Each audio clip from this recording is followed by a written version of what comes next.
नबी करीम अलैहिस्सलाम नमाज पढ़ा रहे थे।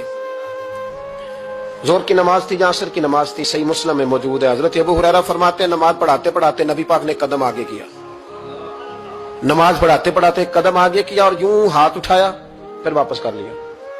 अब नमाज पढ़ के ना तो सलाम फेरा तो सहाबा अर्ज करने लगे या रसूल अल्लाह सल्लल्लाहु अलैहि वसल्लम, वो नमाज में पैर भी आगे किया तो हाथ भी उठाया, तो वजह क्या थी? पहला सवाल तो यह है कि आप लोग नमाज पढ़ रहे थे या हुजूर को देख रहे थे?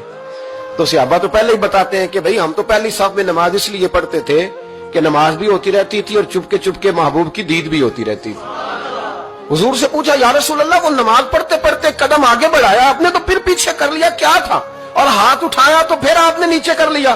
तो नबी करीम फरमाने लगे नमाज पढ़ाते पढ़ाते जब मैंने कहा ना समी अल्लाहु लिमन हमीदा, अचानक मेरी नजर उठी तो जन्नत में चली गई।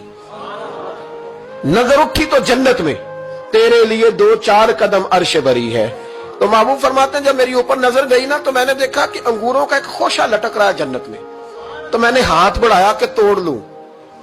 हुजूर खड़े हैं मस्जिद नबवी में और फरमाते हैं कि मैं यहां खड़े होकर हाथ ऊंचा करूं तो मेरा जन्नत तक पहुंच जाता है। फरमाया मेरा इरादा हुआ कि वो खोशा जन्नत का तोड़ लूं और जरा मैंने पैर आगे बढ़ाया ही था तो मेरे दिल में ख्याल आया कि जन्नत राज है तो राज ही रहनी चाहिए, ये राज खोल गया तो मजा नहीं आएगा।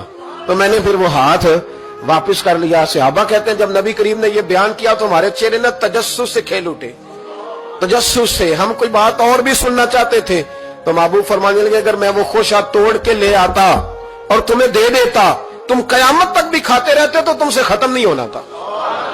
ये सही मुस्लिम की हदीस है। ओ भाई, मेरे रसूल करीम के वाक़या में राज पे शिकवा करना, कहना समझ में नहीं आती कैसे गए थे। तो तू जो चाहे तो हर शब हो मिसाले शब असरा, इसलिए कि तेरे लिए 2-4 कदम